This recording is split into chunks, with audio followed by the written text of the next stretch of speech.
Chapter 16 पढ़ा रहे हैं और चैप्टर 16 में एक कहानी है, ये सुभान खान। और सुभान खान का इसमें चरित्र का वर्णन किया गया है।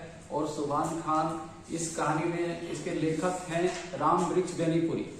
और इस कहानी में ये बताया गया है कि यहाँ पर ऊंच नीच जाति बात किसी प्रकार का भेदभाव नहीं है। हमारा भारत का जो संस्कृति है वो हेल मेल की संस्कृति है, सभी मिलजुल करके एक साथ रहते हैं।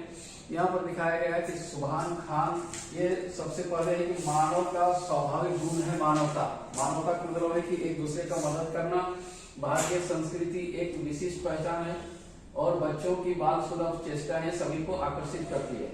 और लेखक का थोड़ा सा बाल रूप वर्णन किया गया है। और भोलेपन में जाति धर्म ऊंच नीच आदि में कोई भेदभाव नहीं होता है। लेखक ने सुभान खान का अनुपम चित्रण किया है।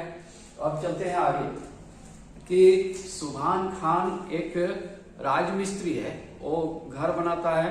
तो लेखक जो है अपने मामा के घर में रहते हैं। वो छोटे हैं तो जिस समय वो काम पर लगा होता है, काम के लगने के साथ साथ वो अपने समय पर वो जैसे नमाज अदा करता है। मतलब है कि जिस तरह से लोग प्रार्थना करता है, तो मुस्लिम धर्म में क्या है कि 5 वक्त यानी 5 समय नमाज पढ़ता है।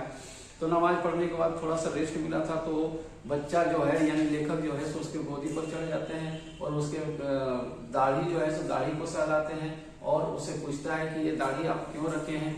तो उन्होंने बताया कि ये दाढ़ी हमने इसलिए रखा है कि हमारे रसूल ने रखा है। रसूल मतलब है कि जो इस्लाम धर्म का शुरुआत किया, जिसने मोहम्मद पैगंबर ने जो है सो इसको शुरुआत किया था और उसने दाढ़ी रखी थी, इसलिए दाढ़ी।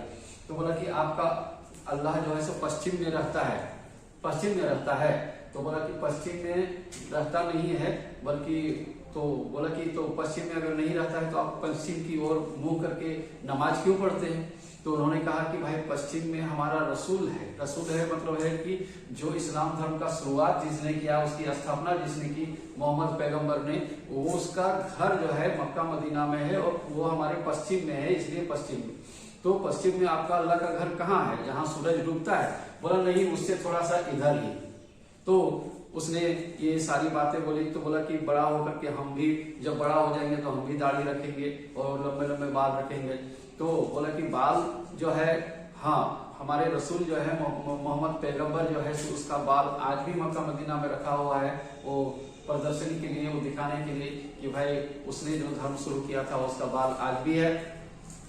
तो उसके बाद बहुत से उसको सवाल पूछता है कि तो आप वहां गए हैं। बोला कि नहीं, वहां जाने के लिए हज करना पड़ता है। हज मतलब है कि तो सारी तैयारी करनी पड़ती है, बहुत पैसा खर्चा होता है। तो बोला कि बहुत पैसा खर्चा होता है तो कर्ज ले लीजिए और कर्ज लेकर के चले जाए। तो उन्होंने कहा कि कर्ज लेकर के हम नहीं जाएंगे, क्योंकि इससे जो है सो बरकत नहीं होती है, इससे फायदा नहीं होता है, इससे जो है लाभ नहीं मिलता है, यानी धर्म का फायदा हमको नहीं मिलेगा, इसलिए हम कमाएंगे तभी जाएंगे। इस दरमियान जो है सो लेखक अब धीरे धीरे बड़ा होता है, वो बाहर पढ़ने के लिए चला जाता है और ये अपने घर गांव में अपना काम करता है। तो ये इससे पहले एक कहानी है कि लेखक जो है मुहर्रम में उसकी नानी ने मनौती मांगी थी। मनौती मतलब है कि उसकी माँ को बच्चा नहीं हो रहा था तो मनौती मांगा। तो मुहर्रम के समय ये मनौती मांगा था कि चलिए भाई अगर कोई बच्चा हो जाता है तो हम उसको जो है सो उसके जलसा में शामिल करेंगे। तो एक दिन जो है वो मुहर्रम का जब तेजिया जानते हैं, देखते हैं कि तेजिया लेकर के लोग जाता है हसन हुसन करते हुए, तो ये इनको भी जो है उसी तरह का कपड़ा पहनाया गया और कमर में बंधी बांधी गई, लाठी दिया गया और ये सुभान के घर में चला गया। उसकी नानी लेकर के चली गई। तो वहां पर क्या था कि बहुत से नाती पोते उसके थे जो सारे लोग जाने के लिए तैयार थे। उनके साथ लेखक भी जाता है और उनके साथ वो शामिल होता है।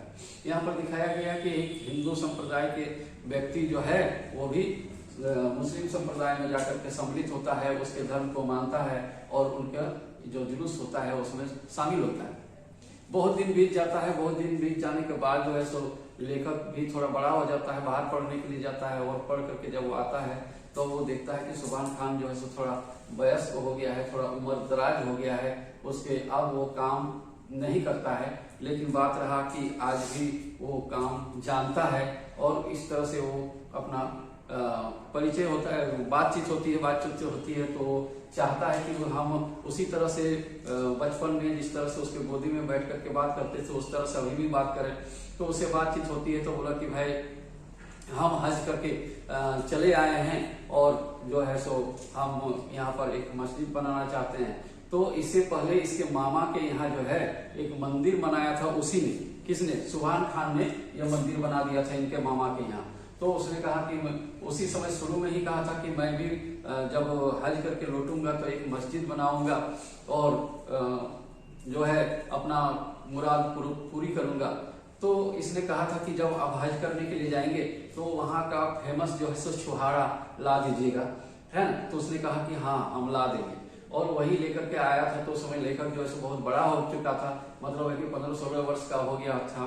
तो वो ला करके उसको देता है, भेंट करता है और उन्होंने कहा कि भाई आपने मस्जिद बनवाई। तो बोला कि नहीं, मस्जिद बनाना मैंने शुरू किया है और इनके परिवार से भी चंदा मिलता है, गांव के जितने दूसरे संप्रदाय के लोग हैं वो लोग भी चंदा देते हैं और सारे लोग मिल करके जो है सो एक अच्छा मस्जिद बनाया। और ये वसूली और मिस्त्री का काम जो खुद तो नहीं करता था लेकिन सारा डायरेक्शन इसी का था और उन्होंने एक बहुत ही सुंदर और नक्काशीदार जो है मस्जिद का निर्माण किया। और जितने भी उस इमारत में जितने भी लकड़ियां लगी वो इनके मामा के ही बगीचे से शीशम के, आम के और कटहल के लकड़ियां ले जाकर के उसके इमारत में लगाया गया। तो यहाँ पर दिखाया गया है कि ये मंदिर भी बनाता है, मस्जिद भी बनाता है, हिंदू को भी गोदी में लेता है और ये मुस्लिम के घर में, लेखक भी मुस्लिम के घर में जाता है। तो यहाँ पर दिखाया गया है कि हिंदू मुस्लिम यहाँ कोई भेदभाव नहीं है। हमारे देश में सब एकजुट होकर के रहते हैं, हेल मेल के साथ रहते हैं। हमारी संस्कृति जो है सो बहुआयामी है, बहुत तरह का है, लेकिन फिर भी एकता है। और इस एकता को बनाए रखने के लिए, हिंदू मुस्लिम की एकता को दिखाने के लिए लेखक रामवृक्ष बेनीपुरी ने सुभान खान लिखा है। आज के लिए बस इतना ही, धन्यवाद।